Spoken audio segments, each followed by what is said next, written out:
आप लोग। दोस्तों मेरा नाम है जेपी और आप देख रहे हैं अपना यूट्यूब चैनल जिसका नाम है ज्ञान कुंज इंस्टीट्यूट। साथियों, जैसे कि आपको पता है कि कुछ ही दिनों पहले उत्तराखंड गवर्नमेंट ने पटवारी और लेखपाल की भर्ती भी निकाल दी है और उसका ऑनलाइन आवेदन शुरू हो चुका है दोस्तों। और उसके सिलेबस की अगर हम बात करें तो उसका सिलेबस दोस्तों 100 मार्क्स का ही होने वाला है। ठीक है, आपने देख ही लिया होगा। अगर हम सिलेबस की बात करें दोस्तों तो इसका सिलेबस सेम है जैसे कि आपका वीडियो और वीपीडीओ का सिलेबस है। ठीक है, सेम सिलेबस है। और आज हम जो शुरू करने वाले साथियों उसका नाम है हिंदी। तो आज हम हिंदी से शुरू करने वाले हैं। और हिंदी में अगर हम बात करें तो हिंदी आप सभी जानते हैं कि हिंदी के 20 क्वेश्चंस पूछे जाने वाले हैं इस पटवारी एग्जाम में। ठीक है, तो तो बने रहिए मेरे साथ। और आज हम शुरू करने वाले दोस्तों वर्णमाला। क्या करने वाले सिर्फ दोस्तों? वर्णमाला। ठीक है, वर्णमाला हम लोग आज पढ़ने वाले, अल्फाबेट। ठीक है, तो दोस्तों अगर हम बात करें तो भाषा में वर्ण का बहुत ही इम्पोर्टेंट रूल रहता है। ठीक है, तो अगर हम भाषा की बात करें दोस्तों तो आप जानते होंगे कि जो भाषा की जो सार्थक इकाई होती है, जो भाषा की सार्थक इकाई होती है, भाषा की किसी भाषा को पढ़ना लिखने की जो सार्थक इकाई होती है वो होती है क्या? वाक्य। सार्थक इकाई की अगर हम बात करें तो होती है साहब आपकी क्या?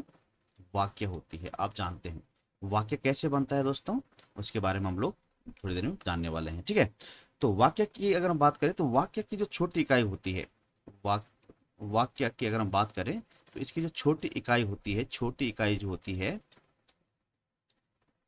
छोटी जो इकाई होती है वो होती है दोस्तों उपवाक्य। क्या होती है?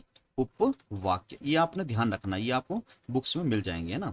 वाक्य उपवाक्य होता है। और उपवाक्य की अगर हम बात करें दोस्तों, उपवाक्य की अगर छोटी इकाई की हम बात करें, उपवाक्य की जो छोटी इकाई होती है दोस्तों वो होती है पदबंध। वो क्या होती है दोस्तों? पदबंध। पदबंध होती है। और अगर हम पदबंध की बात करें, पदबंध की छोटी इकाई क्या होती है? वो होती है साथियों आपकी क्या? बिल्कुल सही जवाब, पद होती है। क्या होती है दोस्तों? पद। पद इसका क्या होता है? छोटा। इसको हम शब्द भी कहते हैं। इसको हम क्या बोलते हैं साथियों? शब्द भी कहते हैं। ये आपने ध्यान रखना है। ठीक है, पदबंध की छोटी इकाई होती है वो पदबंध होता है। ठीक है, अगर हम पद की छोटी इकाई की बात करें, पद की छोटी इकाई की बात करें तो इसका होता है दोस्तों क्या? अक्षर। क्या होता है? अक्षर। और कभी कभी हम अक्षर को ही हम वर्ण बोल देते हैं या ध्वनि बोल देते हैं। ठीक है, लेकिन अगर हम और विस्तारित करें इसको तो अक्षर की अगर हम बात करें, अक्षर की छोटी इकाई क्या होती है? तो अक्षर की जो छोटी इकाई होती है मेरे साथियों वो होती है ध्वनि, या फिर आप कह सकते हो वर्ण, जिसको हम पढ़ने वाले हैं। ठीक है, तो ये बात समझिए आपने। अब देखो दोस्तों, ध्वनि या वर्ण मिलकर अक्षर का निर्माण करते हैं, अक्षर मिलकर पद बनाते हैं, शब्द या पद मिलकर पदबंध बनाते हैं, और पदबंधों को मिलाकर आपको क्या बनता है दोस्तों? उपवाक्य बनता है। और छोटे छोटे उपवाक्यों को जोड़कर हम बनाते हैं आपका वाक्य। और वाक्य ही क्या होती है दोस्तों? भाषा होती है। वाक्य ही क्या होती है? आपकी भाषा होती है। बात समझ में आई? तो ये चीज आपने ध्यान रखनी है। तो प्रश्न आता है साथियों उसमें कि आपकी भाषा की जो सार्थक इकाई है वो क्या है? भाषा की सार्थक इकाई क्या होती है? ये चीजें आपको ध्यान रखनी है। तो भाषा की जो छोटी इकाई होती है दोस्तों वो क्या होती है? भाषा की जो सार्थक इकाई होती है वो क्या होती है? वाक्य होती है। वाक्य की अगर हम बात करें तो वाक्य का अगर हम छोटी इकाई की बात करें तो वो क्या होता है आपका? उपवाक्य। उपवाक्य की बात बात करें तो पदबंध। पदबंध की अगर हम बात करें, पदबंध से छोटी इकाई क्या होती है? पद या शब्द होता है, या अक्षर या फिर ध्वनि, ये सब। तो ये चीज आपने ध्यान में रखनी है। ठीक है, चलिए अब चलते हैं नेक्स्ट स्लाइड पे। अब नेक्स्ट स्लाइड पे हम बात करेंगे दोस्तों क्या, कि कौन से ऐसे वर्ण हैं जिनको वर्णमाला में सम्मिलित किया जाता है। लेकिन इससे पहले हम लोग परिभाषा के बारे में बात करेंगे कि परिभाषा क्या होती है किसी वर्ण की या वर्णमाला की। तो वर्ण की परिभाषा की अगर हम बात करें दोस्तों, वर्ण की परिभाषा क्या होती है? किसी भी भाषा की सबसे छोटी जो इकाई होती है उसे हम वर्ण कहते हैं। उसे हम क्या कहते हैं? वर्ण कहते हैं। सबसे छोटी इकाई का क्या मतलब है दोस्तों? कि मतलब ऐसी ध्वनि या वर्ण जिसका अंतिम रूप से विभाजन कर दिया गया हो, जिसका अंतिम विभाजन कर दिया गया हो, अंतिम विभाजन। आपने वर्ण विभाजन, वो सॉरी, वर्ण विन्यास सुना होगा दोस्तों। वर्ण विन्यास के बाद जो वर्ण बच जाते हैं उसी को हम वर्ण कहते हैं। ठीक है, जिसका अंतिम विभाजन किया गया हो अर्थात जिसका विभाजन आगे करना संभव ही ना हो, उसको हम ध्वनि या वर्ण कहते हैं। जैसे मैं बोलूं का है, तो देखो दोस्तों, का वर्ण विन्यास अगर हम करेंगे तो का ध्वनि जो बनी हुई है वो बनी है का प्लस आ से, का प्लस आ से। अब इस का इसको आधा का बोला जाता है, क्या बोला जाता है, आधा का, हलंत है ना इसके नीचे लगा हुआ, तो इससे हमने स्वर निकाल दिया, तो ये क्या बन गया, स्वर रहित क बन गया। तो ये ऐसा वर्ण बन चुका है साथियों जिसका अब विभाजन होना संभव ही नहीं है, उसको हम बोलते हैं वर्ण, उसको हम क्या बोलते हैं, वर्ण बोलते हैं। जैसे आपका हलंत वाले, मतलब हलंत वाले बोलो या आधा वाले बोलो, आधा अक्षर, आधा अक्षर है ना, आधा वर्ण, का खा, जैसे गा हलंत हो गया, है ना, घा हलंत हो गया, इस तरह से अन्य सभी वर्ण, ये क्या होते हैं, आपके वर्ण कहलाते हैं, जो स्वर रहित होते हैं, उनको हम व्यंजन बोलते हैं, एक हिसाब से बोला जाए तो, ठीक है। तो व्यंजन और स्वर की बात करें अगर हम लोग, तो हम जानते हैं व्यंजन क्या होते हैं और स्वर क्या होते हैं, तो इसकी चर्चा हम थोड़ी देर में करेंगे। अब हम जानना चाहते हैं साथियों कि अक्षर क्या होता है। अक्षर, अक्षर का मतलब होता है दोस्तों जिसका क्षरण या विन्यास न किया जा सके, उसको हम अक्षर बोलते हैं। मतलब जब किसी ध्वनि समूह के बारे में अगर हम बात करें दोस्तों, जब किसी ध्वनियों के समूह का उच्चारण उच्चारण दोस्तों जीभ के एक झटके से हो जाए, मतलब किसी भी ध्वनि को आप निकाल रहे हो और उसका जो उच्चारण आपका जीभ के द्वारा उच्चारण होता है, तो एक झटके में हो जाए, तो उसे हम बोलते हैं क्या, अक्षर बोलते हैं दोस्तों। क्या बोलते हैं, अक्षर बोलते हैं। उस ध्वनि समूह को हम क्या बोलते हैं, अक्षर बोलते हैं। अब अक्षर में जैसे ये पूरा का हो गया, ये पूरा खा हो गया, ये पूरा गा हो गया, पूरा मतलब इसमें स्वर इसमें इंक्लूड है, मतलब बात समझ में आई। तो इनको बोलते हैं हम अक्षर और इनको बोलते हैं हम वर्ण। ये अक्षर है साथियों बिना स्वर को हटाए हुए, ये अक्षर हो गया आपके, और ये क्या हो गया आपके वर्ण। वर्ण हमने क्या बोला, जिसका अंतिम विभाजन कर दिया गया हो, अर्थात उसका विभाजन आगे करना संभव न हो, ऐसे वर्ण या ऐसी ध्वनि को हम वर्ण कहते हैं। स्वर रहित, अब एक ही साथ बोलता स्वर रहित वर्ण, ठीक है। अब ये स्वरयुक्त है, ये स्वरयुक्त वर्ण है, इनको हम बोलेंगे क्या, अक्षर। इनको क्या बोलेंगे साथियों, हम लोग अक्षर बोलेंगे। बात समझ में आती है आपको, चलिए समझ में बात आ रही है। अक्षर क्या होंगे, स्वर के साथ होंगे, और जो वर्ण होंगे वो बिना किसी स्वर के साथ, है ना। अगर हम बात करें साथियों, अब हम देखते हैं कि वर्ण कितने प्रकार के। तो वर्ण आप जानते हैं कि दो प्रकार के होते हैं, एक आपका होता है स्वर वर्ण होता है साथियों, और दूसरा आपका होता है क्या, व्यंजन वर्ण, व्यंजन वर्ण। तो सबसे पहले अगर हम पढ़ें, तो आज हम पढ़ने वाले हैं सबसे पहले क्या, बिल्कुल सही, स्वर वर्ण। क्या पढ़ेंगे दोस्तों, पहले हम लोग स्वर वर्ण क्या होते हैं इसके बारे में हम लोग पढ़ने वाले हैं, ठीक है, स्वर वर्ण, ठीक है। तो स्वर किसे कहते हैं या स्वर वर्ण किसे कहते हैं, देखिए, अगर आपने पहले से पढ़ा हुआ है साथियों तो उसको आप रिवाइज भी कर सकते हैं मेरे साथ, है ना। देखिए, तो मैं डिटेल से पढ़ाने वाला हूं आपको। तो जब किसी, अब हम परिभाषा पे आ रहे हैं, मैं बोल रहा हूं, आप चाहे तो लिख सकते हैं इसको, है ना। तो जब किसी ध्वनि का उच्चारण करने पर, जब आप किसी वर्ण का उच्चारण करते हैं, किसी ध्वनि का उच्चारण करते हैं, तो मैं बोल रहा हूं कि आप लिखेंगे, जब किसी ध्वनि का उच्चारण करने पर फेफड़ों से उठी श्वास वायु, श्वास वायु, वायु, श्वास वायु, वायु मुख में बिना किसी रुकावट के, श्वास वायु बिना किसी रुकावट, रुकावट के या अवरोध के, या फिर बोल सकते हैं आप बाधा, बाधा के, या फिर बोल सकते हैं आप संघर्ष के, मतलब कोई संघर्ष न करना पड़े हमारे प्राणवायु को मुंह में, है ना, और एकदम से बाहर निकल जाए, ठीक है, बाहर निकल जाए, तो ऐसी ध्वनियों को हम क्या बोलते हैं, स्वर बोलते हैं। क्या कहते हैं दोस्तों, स्वर कहते हैं, स्वर वर्ण कहते हैं। मैंने क्या बोला, जब किसी ध्वनि का उच्चारण करने पर फेफड़ों से उठी वायु या प्राण वायु या श्वास वायु मुख में बिना किसी अवरोध के, रुकावट के, बाधा के, संघर्ष के मुख से बाहर निकल जाती है, तो वह ध्वनि दोस्तों हमारी क्या कहलाती है, स्वर ध्वनि कहलाती है या स्वर वर्ण कहलाता है। बात समझ में आई आपको, है ना। तो कहने का मतलब क्या है, जो स्वर ध्वनियां होती है ना, ये स्वतंत्र रूप से मुख से निकलती हैं, उन्हीं ध्वनियों को हम स्वर ध्वनियां कहते हैं, है ना। या फिर आप बोल सकते हो कि मुख से स्वतः उच्चारित होने वाली ध्वनियां, ठीक है। मुख से स्वतः, मुख से मुख से स्वतः उच्चारित ध्वनियां आपकी क्या कहलाती है? स्वर ध्वनियां कहलाती हैं भाइयों। क्या कहलाती हैं? स्वर ध्वनियां कहलाती हैं। जैसे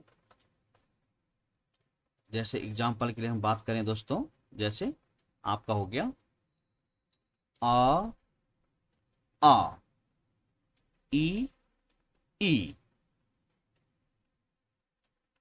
ऊ, ऊ, अब आएगा री, ठीक है, और ए, ऐ, ओ, औ। ये जो ध्वनियां हैं साथियों, ये होती हैं स्वर ध्वनियां जो बिना किसी रुकावट के हमारे मुखमंडल से बाहर निकल जाती हैं। इनको हम बोलते हैं क्या? स्वर ध्वनियां। बात समझ में आई? अगर हम स्वरों की संख्या की बात करें साथियों, तो यहां पर कितने स्वर आपको दिखाई दे रहे हैं? 1 2 3 4 5 6 7 8 9 10 11। तो कहने का मतलब है स्वरों की संख्या कितनी होती है? 11 होती है। यदि हम दो अन्य स्वरों जैसे अंग, आहा, ये अयोग व स्वर होते हैं, ये इनको अगर हम सम्मिलित कर दें तो ये 11 प्लस 2 मिलकर 13 स्वर बन जाते हैं। स्वरों की कुल संख्या की अगर हम बात करें तो 13 होती है, ठीक है। क्या होती है? 13 स्वर होते हैं हमारे पास, ठीक है। दूसरी बात आपने ये ध्यान रखनी दोस्तों कि जो स्वरों की मात्राएं होती हैं, स्वरों क्या होती है? मात्राएं कितनी होती है, ये बात आपको ध्यान में रखनी है। मात्राएं कितनी होती है? वो होती है दोस्तों 10। कैसे होती है मैं लिख देता हूं। जैसे छोटा आ, बड़ा आ, छोटी ई, बड़ी ई, ये छोटा ऊ, बड़ा ऊ, है ना, ये री, ये ए, ये ए, ये ओ, ये होता साथियों आपका औ। मतलब कहने का साथियों, स्वर वही होते हैं जिनकी मात्रा होती है। बात समझ में आई? स्वर क्या होते हैं? मात्रा युक्त होते हैं। मात्राएं ही क्या होती है? स्वर होती है। और स्वर ही क्या होती है? मात्रा होती है। इस तरह से आप इसको समझ सकते हो। अच्छा देखो ये जो वर्ण है साथियों हमारा, ठीक है, ये जो पहला वर्ण आपने देखा यहाँ पर छोटा आ, ये किसी भी मात्रा का नहीं होता, मतलब इसमें कोई मात्रा नहीं होती या इसकी कोई मात्रा नहीं होती है। अब बचे हमारे पास बाकी के ये 10 वर्ण। इन 10 वर्णों की मात्राएं होती हैं, अर्थात मैं कहूं स्वरों की 10 मात्राएं होती हैं। कितनी मात्राएं होती है? 10 मात्राएं होती है। बस प्रश्न आ गया कि स्वरों की कितनी मात्रा होती है, तो कितनी होती है? 10 मात्रा। कौन कौन सी? देखो, ए, इसकी मात्रा क्या है? ऐसी हो गई। इसकी मात्रा क्या होगी? ऐसी हो गई। इसकी मात्रा क्या होगी? इस बड़ी ई की मात्रा कैसे होगी? ऐसे वाली हो गई। इसका मात्रा क्या होगी? ऐसे वाली। इसकी मात्रा क्या होगी? बड़ा ऊ। इसकी मात्रा क्या होगी? ये कृपा वाला, है ना, रेफरा को बोलते हैं हम, रेफरा। इसकी मात्रा क्या होगी दोस्तों? शिरोरेखा के ऊपर एक डंडी, शिरोरेखा के ऊपर 2 डंडी ए की मात्रा, और ओ की मात्रा ये शिरोरेखा पे एक डंडी, और ये औ की मात्रा क्या होगी दोस्तों? ये वाली। ठीक है, तो गिन लो 1 2 3 4 5 6 7 8 9 10। तो ये 10 मात्राएं होती हैं किसकी? स्वरों की। आई बात समझ में? तो स्वरों की कितनी मात्राएं होती है? 10, और संख्या कितनी हो गई? 11। आई बात समझ में? चलिए देखो दोस्तों, एक यहां पर री है, एक यहां पर क्या आप देख रहे हैं? री। री अगर हम लिखें तो ये इसको ऐसा लिखा जाता है, ऐसा, ठीक है, री, इसको ऐसा लिखा जाता है। बात समझ में आई? मतलब रा हलंत प्लस बड़ी ई, तो ये हो गया आपका व्यंजन। हो गया कि नहीं हो गया? 11 लवा, ये रा क्या एक क्या है? एक वर्ण है, तो कौन सा वाला? व्यंजन वाला वर्ण है। तो कहने का तात्पर्य ये है मेरे प्यारे साथियों, जो ये री है, ये जो री है, यह क्या कहते हैं? उच्चारण की दृष्टि से यह स्वर होता है, और लेखन की दृष्टि से यह व्यंजन होता है। यह बात आपने ध्यान रखनी है। बात समझ में आई? कहने का मतलब क्या है? जो ये री है, ये लेखन की दृष्टि से री ऐसा लिखा जाता है, इसलिए यह लेखन की दृष्टि से स्वर नहीं है, व्यंजन के उसमें आ जाता है। लेकिन अगर इसको हम उच्चारण के आधार पर अगर हम पढ़ें इसको, तो पढ़ने के आधार पर इसको क्या माना जाता है, स्वर की श्रेणी में रखा गया है। ये बात आपको ध्यान में रखनी है। ठीक है, आई बात समझ में। चलिए अगला पॉइंट। अब हम स्वरों का विभाजन करते हैं दोस्तों, वर्गीकरण करते हैं। ठीक है, तो अगर हम स्वरों का विभाजन करें साथियों, तो स्वरों का विभाजन की अगर हम बात करें, विभाजन की अगर हम बात करें, तो इनको 5 प्रकार से हम समझ सकते हैं। कितने प्रकार से, 5 प्रकार से। कैसे, जैसे मात्रा काल के आधार पर हम देख सकते हैं इनको, मात्रा, मात्रा काल या समय के आधार पर, समय के आधार पर हम समझ सकते हैं, मतलब किस वर्ण को बोलने में कितना समय लग रहा है, यही इसका मात्रा काल होता है। ठीक है, दूसरा उच्चारण के आधार पर, उच्चारण के आधार पर मतलब कहने के साथियों कौन सा वर्ण कहां से बोला जा रहा है। तीसरा अगर हम इसको विभाजित करें दोस्तों, तो जीवा, जीवा ये हा है, ठीक है, जीवा के उत्थापित भाग के आधार पर, उत्थापित भाग बोलते हो जीभ में ये कहां टकरा रहा है। ठीक है, ठीक है। तीसरा अगर हम बात करें दोस्तों, ओष्ठों, ओष्ठों की जो गोलाई होती, बोलने की जो गोलाई होती है ना, तो उनकी अगर हम बात कर रहे हैं, उसके आधार पर भी हम इसको विभाजित कर सकते हैं, ओंठों की गोलाई के आधार पर। और तीसरा दोस्तों, सॉरी चौथा है ये, पांचवा, पांचवा है दोस्तों मुखाकृति, मतलब कौन से वर्ण को बोलते समय हमारे मुख की आकृति कैसी होती है, कैसा हो रहा है, उसके आधार पर भी हम इसको विभाजित कर सकते हैं। तो इस प्रकार से हम इसको 5 तरह से इसको हम विभाजित कर सकते हैं, 5 भागों में। तो आप समझ ही रहे होंगे दोस्तों, कोई भी एग्जाम उत्तराखंड का ग्रुप सी का आ रहा है, तो उसमें हिंदी महत्वपूर्ण रोल अदा कर रहा है, जिसमें 20 क्वेश्चन पूछे जाने जरूरी है, मतलब पूछे ही जाएंगे, मतलब है ना, आप सभी जानते हैं इस चीज को। तो इसलिए आप हिंदी को आप हल्के में ना लें। ठीक है, चलिए, तो सबसे पहले हम जो पढ़ने वाले हैं मेरे साथियों, सबसे पहले हम पढ़ेंगे किसके आधार पर, मात्रा काल के आधार पर। मात्रा काल के आधार पर हमारे स्वर वर्ण कौन कौन से हैं, या समय के आधार पर हम पढ़ेंगे कि आधा के आधार पर। ठीक है, अगर हम इसको परिभाषित करें दोस्तों, तो इसको कैसे बोलेंगे हम लोग, कि मतलब मात्रा आप सिंपल समझ में आ ही रहा है कि मात्रा काल के आधार पर कहने का मतलब क्या है, क्या है कि कोई वर्ण जिसको हम उच्चारित कर रहे हैं उसमें कितना समय लग रहा है, कितना समय लग रहा है, वही इसका क्या है, मात्रा काल या समय के आधार पर इसका विभाजन हो जाता है ना। मतलब किसी भी स्वर के उच्चारण में लगने वाले समय को मात्रा कहा जाता है, सिंपल बातों में, है ना। और इस आधार पर अगर हम बात करें, तो इस आधार पर स्वर वर्ण 3 श्रेणियों में बांटे जा सकते हैं, या मैं कहूं 4 श्रेणी में इसको बांटा जा सकता है। नंबर 1, आप जानते हैं दोस्तों, ह्रस्व स्वर होता है, ह्रस्व स्वर मात्रा काल के अगर आधार हम बात करें, जिसमें कम समय लगता है, किसी में अधिक समय लगता है, किसी में और ज्यादा समय लगता है, तो उनके आधार पर इसको बांटें। तो सबसे पहले हो गया दोस्तों ह्रस्व स्वर, इसको हम बोलते हैं एक मात्रिक स्वर भी बोलते हैं। प्रश्न आता है दोस्तों कि एक मात्रिक स्वरों की संख्या कितनी होती है, एक मात्रिक स्वर। तो एक मात्रिक स्वर की अगर हम बात करें दोस्तों, तो इनको हम मूल स्वर भी कहते हैं, इनको हम मूल स्वर भी कहते हैं, ये भी आपने ध्यान में रखना है। तो 3 नामों से जाना जाता है। सबसे पहले में यही आए, मतलब एक मात्रिक स्वर बोलो, मूल स्वर बोलो, या ह्रस्व स्वर बोलो। तो इनकी संख्या होती है दोस्तों 4।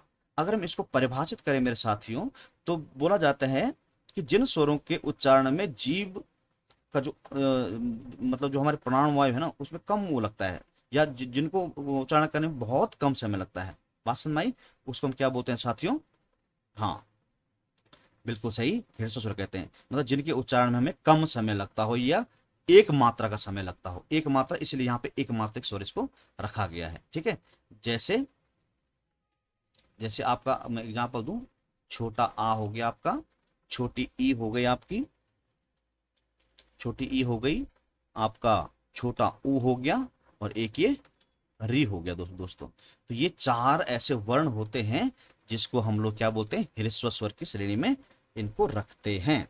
बात समझ में आई। तो इनकी संख्या 4 होती है। अगर लूसेंट की बात करें, तो उसने इन तीनों को ही उसमें दिखाया गया है, लेकिन आप अगर संख्या की बात करें तो 4 होते हैं, चौथा ये वाला। ठीक है, अब दूसरा क्या होता है, दूसरा होता है दोस्तों दीर्घ स्वर। दूसरा क्या होता है आपका, दीर्घ स्वर। इसको हम द्विमात्रिक स्वर भी कहते हैं दोस्तों, क्या बोलते हैं, द्विमात्रिक, मतलब इसमें दो मात्रा का समय लगेगा, है ना, द्विमात्रिक स्वर, इसको हम बोलते हैं दोस्तों क्या, द्विमात्रिक स्वर भी बोलते हैं, ठीक है। और साथ में इसको संयुक्त स्वर भी बोलते हैं, कभी कभी, कभी कभी इसको क्या बोलते हैं दोस्तों, संयुक्त स्वर भी बोलते हैं। लेकिन संयुक्त स्वर को हम अलग कैटेगरी में पढ़ते हैं। लेकिन कभी कभी पेपर में आता है कि दीर्घ स्वरों की संख्या कितनी होती है, तो हम जानते हैं कि दीर्घ स्वरों की संख्या कितनी होती है, चार होती है। कितनी होती है दोस्तों, चार होती है ना। दीर्घ स्वरों की, सॉरी, चार नहीं, तीन होती है। दीर्घ स्वरों की संख्या कितनी होती है, तीन होती है। अब मैं आपके पास ऑप्शन दूं, ऑप्शन ए 2, 4, 6 और 7, तो इसमें आप किसको टिक करेंगे, तीन तो है नहीं, तो 7 को करेंगे। 7 को क्यों, क्योंकि दीर्घ स्वर के साथ इसमें संयुक्त स्वरों को भी रखा गया है। अच्छा, संयुक्त स्वर की मैं अगर बात करूं दोस्तों, तो संयुक्त स्वर वे स्वर होते हैं जो दो स्वर वर्णों से मिलकर बने होते हैं। जो दो स्वर वर्णों से मिलकर बने होते हैं या दो वर्णों से मिलकर बने होते हैं, उनको हम लोग संयुक्त स्वर कहते हैं। बात समझ में आई, दो स्वरों से मिलकर जो बनते हैं उसको हम संयुक्त स्वर कहते हैं। और अगर हम दीर्घ स्वर की बात भी करें, तो दीर्घ स्वर तीन हम मानते हैं, तो वो भी दो स्वरों से मिलकर ही बने होते हैं साथियों। लेकिन चेंज क्या है, अंतर क्या है दीर्घ स्वर की परिभाषा में और उसकी परिभाषा में, अभी मैं आपको बताता हूँ। तो दीर्घ स्वर होते हैं दोस्तों, आपका बड़ा आ होता है, बड़ी ई होती है और बड़ा ऊ होता है। इसमें अगर हम इसको परिभाषित करें साथियों, तो दीर्घ स्वर को हम क्या बोलते हैं, जिसमें ह्रस्व स्वर से दुगुना समय लगे या दो मात्राओं का समय जिनको उच्चारण करने में लगता है, उसको हम दीर्घ स्वर कहते हैं। आ रही बात समझ में। अच्छा देखो, ये जो आ है मेरे साथियों, ये बनता है छोटे आ से, दो छोटे आ मिलाओ आप इसमें, या एक छोटा मिलाओ, एक बड़ा मिलाओ, या फिर बड़ा आ या बड़ा आ मिलाओ। तो इस तरह से हम इसको बना सकते हैं, मतलब दो स्वरों से मिलकर ये बनता है। इसी तरह ई की बात करें, तो छोटी ई इस तरफ रखो या बड़ी ई इस तरफ रखो, या छोटी ई इस तरफ रखो या बड़ी ई इस तरफ रखो, तो इनसे मिलकर ये बनता है। तो इसका मतलब संयुक्त स्वर बन रहा है ना, दो स्वरों से मिलकर बन रहा है। अगर हम ऊ की बात करें मेरे साथियों, तो ऊ कैसे बनेगा, छोटा ऊ लेफ्ट हैंड साइड में रखो प्लस राइट हैंड साइड में छोटा ऊ या बड़ा ऊ की बात करो, ठीक है। तो इनके कॉम्बिनेशन से ये बन रहा है, तो इनको बोलते हैं दीर्घ स्वर, बड़ा, है ना, दीर्घ मतलब बड़ा वाला। लेकिन संयुक्त स्वर, तीसरा अगर मैं इसको अलग कैटेगराइज करूं संयुक्त स्वर को, तो संयुक्त स्वर का मतलब क्या होता है, संयुक्त स्वर का मतलब क्या होता है दोस्तों, जो दो अलग अलग स्वरों से मिलकर बनते हों। आई बात समझ में। वैसे दोनों की संयुक्त परिभाषा हम देखें, जो दो स्वरों से मिलकर बनते हो उनके हम दीर्घ स्वर या संयुक्त स्वर भी कह सकते हैं, ऐसी परिभाषा भी। लेकिन और डिटेल में अगर जाना है, तो दीर्घ स्वर क्या होते हैं, जो दो समान प्रकार के स्वरों से मिलकर बनते हो या फिर जिनको उच्चारण कर दो मात्रा का समय लगता हो। इसकी परिभाषा वही है, जिनको उच्चारण करने में दो मात्राओं का समय लगता हो या हेतु स्वर से दुगुना समय लगता हो, या फिर आप बोल सकते हो कि दो असमान स्वरों के मिश्रण से मिलाने से जिन स्वर वर्णों नया रूप पैदा होता है, उन्हें हम संयुक्त स्वर कहते हैं। इनकी संख्या चार होती है साथियों। कितनी होती है, चार। वो कौन कौन से हैं, वो कौन कौन से होते हैं दोस्तों, हाँ, ए, ऐ, ओ, औ, इनसे ये मिलते हैं मेरे साथियों। बात समझ में आई, इनसे ये बनते हैं। अब देखो, ये मैं अलग अलग लिखा हुआ है। अब देखो आप, एक मिनट, ये भी दो स्वरों से मिलकर बन रहा है, लेकिन डिफरेंस क्या है कि ये दो समान, जो संयुक्त दीर्घ स्वर है, ये समान स्वरों से मिलकर बन रहा है और ये असमान स्वर से। देखो, जैसे ए को मैं बनाऊं अगर, तो ए किस किस से मिलकर बनता है, ए जो बनता है मेरे साथियों, छोटा आ या बड़ा आ हो, साथ में इसका छोटी ई हो या फिर बड़ी ई हो, तो ए बनता है। अगर हम देखो असमान स्वर है ना, यहाँ आ है यहाँ ई है, तो असमान स्वर है। अगर ए की बात करें दोस्तों हम लोग, तो ए कैसे बनता है, छोटा आ या फिर बड़ा आ प्लस ए या फिर यहां पर ए हो, तो इन दोनों के कॉम्बिनेशन से साथियों क्या बनता है, ए बनता है। अगर ओ की बात करें हम लोग, ओ की बात करें, तो ओ कैसे बनता है मेरे प्यारे साथियों, यहां पर छोटा आ रखो आप या फिर बड़ा आ रखो, साथ में इसका क्या मिलाओ आप, छोटा ऊ मिलाओ। क्या मिलाओ, छोटा ऊ मिलाओ या बड़ा ऊ मिलाओ, तो यहां बड़ा ऊ, ये सिंपल है, ठीक है। तो ये तब भी आपका क्या बनेगा, ओ बनेगा। तो असमान स्वर आ रहे हैं ना हमारे भाई साथियों, अच्छा, ये चीज आप ध्यान रखना, ये पेपरों में भी पूछा जाता है कि ए निम्न में से किन दो स्वर वर्णों से मिलकर बना हुआ है, या ए किससे बना हुआ है, या फिर ओ किससे बना हुआ है। तो ये प्रश्न में पूछे जाते हैं एग्जामिनेशन हॉल में। अगर हम औ की बात करें मेरे साथियों, तो औ कैसे बनेगा? छोटा आ हो या बड़ा आ हो, साथ में क्या हो? ओ हो, या साथियों औ हो, तो जाके आपका क्या बनेगा? औ बनेगा। देखो असमान, देखो ये भी ये आ है, ये ओ या औ है, तो असमान स्वर हो गए ना। तो दो असमान स्वरों से मिलने वाले स्वरों को क्या बोलते हैं? संयुक्त स्वर बोलते हैं। क्या बोलते हैं साथियों? संयुक्त स्वर कहते हैं। ये बात आपको अच्छे से समझ में आ चुकी होगी। दूसरी एक बात मैं और आपको बताना चाहता हूं कि कभी कभी प्रश्न पूछे जाते हैं कि वास्तविक स्वर कौन होते हैं, वास्तविक स्वर, है ना। कभी प्रश्न आ सकता है आपके पास कि वास्तविक, ये नोट में रखना चाहते हैं आप ना, वास्तविक स्वर की पूछ लिया अगर किसी पेपर में अगर आ गया कि वास्तविक स्वरों की संख्या कितनी होती है, तो इनकी संख्या होती है दोस्तों 3। मतलब दीर्घ स्वरों को ही वास्तविक स्वर कहा जाता है। तो आ, बड़ा वाला आ, बड़ी ई और बड़ा ऊ, इनको वास्तविक स्वर कहते हैं। और दूसरा, ये जो जो हमारे पास ये संयुक्त स्वर हैं, जो ये कौन से स्वर हैं, जो ये जो संयुक्त स्वर हैं, इनको संधि स्वर भी कहते हैं। ध्यान रखना भाइयों, संधि स्वर कहते हैं। इनको क्या कहते हैं हम लोग? संधि स्वर भी कहते हैं। तो ये बात संधि स्वर यहां लिख देते हो ना, संधि स्वर। तो संधि स्वर कितने हो गए? 1, 2, 3 एंड 4। संधि स्वर मीन्स संयुक्त स्वर। वास्तविक स्वर मतलब दीर्घ स्वर। ये दो चीजें आपको नई, आपको जानने को यहां पर मिली होंगी। ठीक है, अच्छा, तो ये बात आप समझ गए। तो वास्तविक स्वर क्या होते हैं? दीर्घ स्वर कहलाते हैं। ठीक है, और संधि स्वर कौन होते हैं? जिनको हम संयुक्त स्वर भी कहते हैं, या संयुक्त अक्षर भी बोल सकते हैं ना, संयुक्त अक्षर भी इसको आप बोल सकते हैं, नाम से पुकारा जाता है। अब तीसरा आता है दोस्तों आपका, मात्रा काल का हम पढ़ रहे हैं। तीसरा आता है, तीसरा अंतिम है इसका, प्लुत स्वर। प्लुत स्वर, प्लुत स्वर क्या होता है? अगर मैं इसकी बात तो करूं, तो कोई भी स्वर प्लुत स्वर नहीं होता है। ठीक है, अगर किसी भी स्वर की बात करें तो कोई भी स्वर प्लुत स्वर नहीं होता है, परंतु जब किसी स्वर के उच्चारण में ह्रस्व स्वर, ह्रस्व स्वर से 3 गुना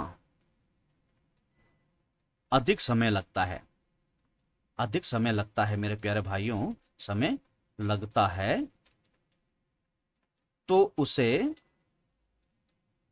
प्लुत स्वर कहते हैं। प्लुत स्वर कहते हैं, ये बात ध्यान रखनी है आप लोगों ने। ठीक है, तो दीर्घ स्वर से तिगुना, तो इसको त्रिमात्रिक स्वर भी कहते हैं हम लोग। इसको क्या बोलते हैं साथियों? त्रिमात्रिक स्वर भी कहते हैं। इसको दिखाने का तरीका क्या है? ये तीन, जैसे हम किसी को उच्चारण करते हैं दोस्तों, जैसे मान हमें राम बुलाना है, क्या बुलाना है? राम। ये तो सिंपल हो गया, राम। जैसे अगर हम लंबे स्वर में बताना है तो हम क्या बोलेंगे? राम। तो यहाँ पे 3 लगाए, तो 3 बार, मतलब 3 मात्राओं का इसमें क्या लग रहा है? समय लग रहा है। राम, इसमें बोलो मोहन, या 3 लगाऊंगा तो यान मोहन, यान मोहन। तो इस तरह से आप इसको बोल सकते हो। ठीक है, बात समझ में आ रही है आपको? अब अगला जो टाइप है मेरे साथियों, तो दूसरा जो टाइप है वो है आपका क्या? उच्चारण के आधार। ये था, अब तक क्या था मेरे साथियों? अब तक जो था वो था क्या? मात्रा काल या समय के आधार पर। तो अब उच्चारण के आधार पर हम देखें, उच्चारण के आधार पर, उच्चारण के आधार पर हम देखें, तो इनको उच्चारण के आधार पर हम देखें तो ये मतलब उच्चारण स्थान, उच्चारण के आधार पर मतलब कौन से मुख से बोला जाता है, कौन नाक से बोला जाता है, इस तरह की बातें जिसमें होती है। तो उच्चारण के अगर आधार पर हम बात करें मेरे साथियों, तो ये 2 प्रकार से कैटेगराइज किए जाते हैं। 2 प्रकार से कैटेगराइज किया जाता है। एक होता है दोस्तों अनुनासिक स्वर होते हैं, अनुनासिक स्वर होते हैं, एक अनुनासिक होता है, दूसरा होता है दोस्तों अनुनु, अनुनासिक। इसका अन्य नाम है दोस्तों निर्नुनासिक, इसको निर्नुनासिक बोलते हैं, निर्नुनासिक स्वर।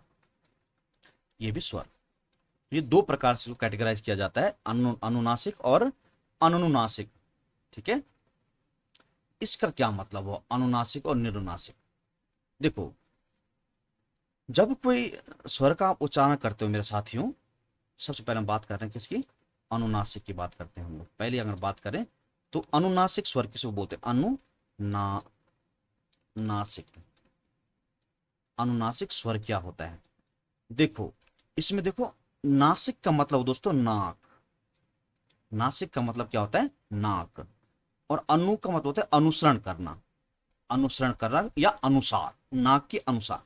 तो यहां पर अगर इसको परिभाषित किया जाए, किसको, अनुनासिक स्वर वर्ण को अगर परिभाषित किया जाए साथियों, तो ये जो वर्ण है इसको बोला जाता है, जो वर्ण जो वर्ण जो वर्ण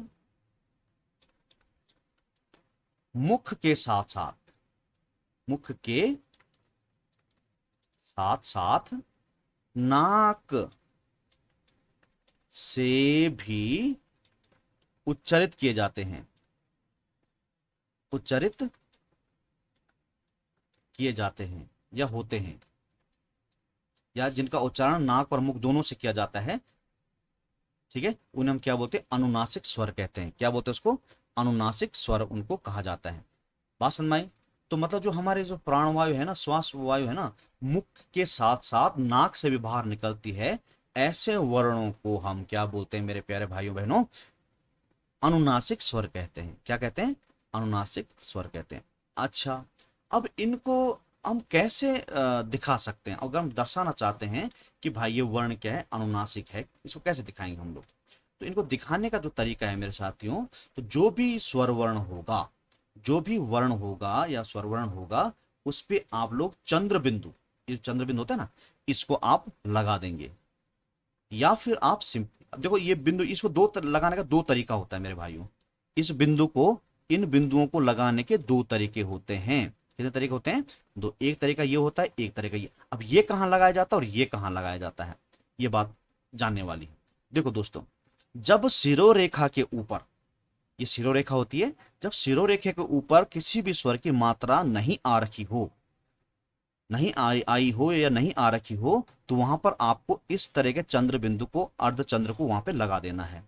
लेकिन जब कोई मात्रा आ रखी हो, तो वहां पर आपको इस बिंदु से वहां पे लगाना। जैसे मैं लिखूं आंख, आंख, देखो आंख के ऊपर कोई मात्रा है ही नहीं, तो यहां पर हम क्या लगाएंगे, चंद्र बिंदु। तो ये शुद्ध हो गया इसका, ये क्या हो गया, शुद्ध, ये राइट हो गया। और मैं आंख को ऐसे लिखता हूं, ऐसे ऐसे, तो ये हो गया आपका गलत, सब शुद्धि में गलत हो गया ये, ठीक है। तो क्योंकि इसके ऊपर कोई मात्रा नहीं, तो इसको ऐसे लिखेंगे हम लोग। आए बात समझ में?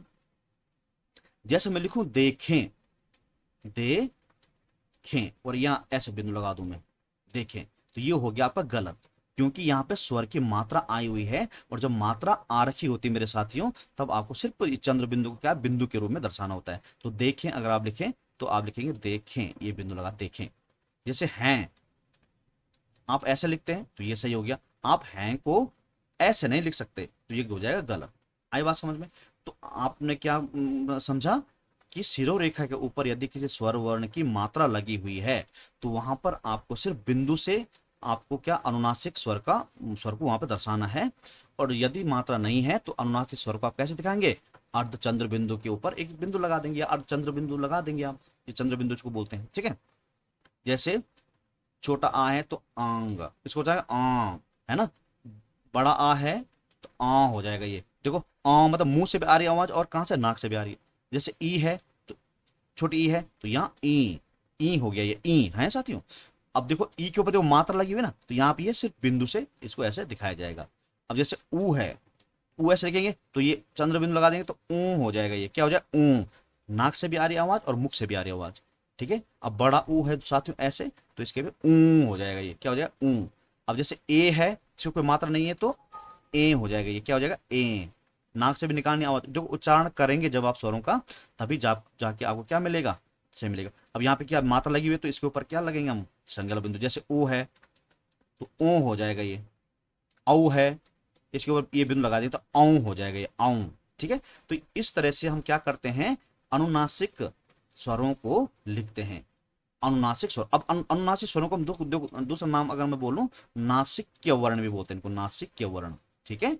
अनुनासिक वर्णों को हम क्या बोलते हैं मेरे साथियों, नासिक्य वर्ण भी इनको कहा जाता है। बात समझ में आई? नासिक या वर्णों को हम क्या बोलते हैं? हाँ बिल्कुल सही जवाब। अच्छा अगर हम दूसरे स्वर की बात करें साथियों, तो दूसरा क्या था हमारे पास? दूसरा है हमारे पास क्या? निर्नुनासिक। निर्नुनासिक स्वर, या फिर इसको मैंने क्या लिखा था? अनुनुनासिक स्वर। अब इसको दोस्तों एक अन्य नाम भी है इसका, इसको बोलते हैं मौखिक स्वर भी बोलते हैं इसको। मौखिक, क्या बोलते हैं इसको? मौखिक स्वर भी बोलते हैं इसको। तीसरा नाम क्या है इसका? मौखिक स्वर। देखो ऐसे स्वर, देखो मौखिक आप समझ ही गए होंगे। ऐसे स्वर देखो, अगर हम बात करें दोस्तों, जो निर उपसर्ग यहाँ पे लगा हुआ, यहाँ पे अन उपसर्ग लगा हुआ ना, तो ये नकारात्मक होते हैं। ये क्या होते हैं? नकारात्मक। निर्नु का मतलब नकारात्मक। तो नकार मतलब नासिक से नहीं बोले जाएंगे। अन्न नु नासिक, नासिक से नहीं बोले जाएंगे, नासिका से नहीं बोले जाएंगे, नाक से नहीं बोले जाएंगे, मौखिक सिर्फ मुख से बोले जाएंगे। तो ऐसे समझना है आपको, जो सिर्फ मुख से बोले जाते हैं, नाक का प्रयोग जिनमें नहीं होता है, ऐसे वर्णों को हम क्या कहते हैं दोस्तों? निर्नुनासिक या मौखिक या अनुनासिक स्वर कहते हैं। जैसे आपका आ हो गया, बड़ा आ हो गया, ई हो गया, ऊ हो गया, कोई भी, ये सब जितने भी आप वर्ण लिख रहे हो बिना किसी अनुनासिक वर्ण के, ठीक है, स्वर के। तो ये हो गए दोस्तों आपके निर्नुनासिक। तो ये था दोस्तों हमारा क्या, कौन सा था ये हमारा? हाँ, उच्चारण स्थान के आधार पर दूसरा। अब तीसरा जो हम पढ़ने वाले हैं दोस्तों, वह है जिह्वा के उत्थापित भाग के आधार पर। तीसरा हम पढ़ेंगे जिह्वा के उत्थापित भाग के आधार पर स्वर वर्णों का है ना, स्वर वर्णों के प्रकार। तो इनको अगर हम चेंज करें, अगर हम करें, ये तो 3 प्रकार से बोले, जैसे अग्र मध्य पश्च है ना, ये स्वर्ण होते हैं। तो इनको हम नेक्स्ट क्लास में यहाँ से आगे हम बढ़े।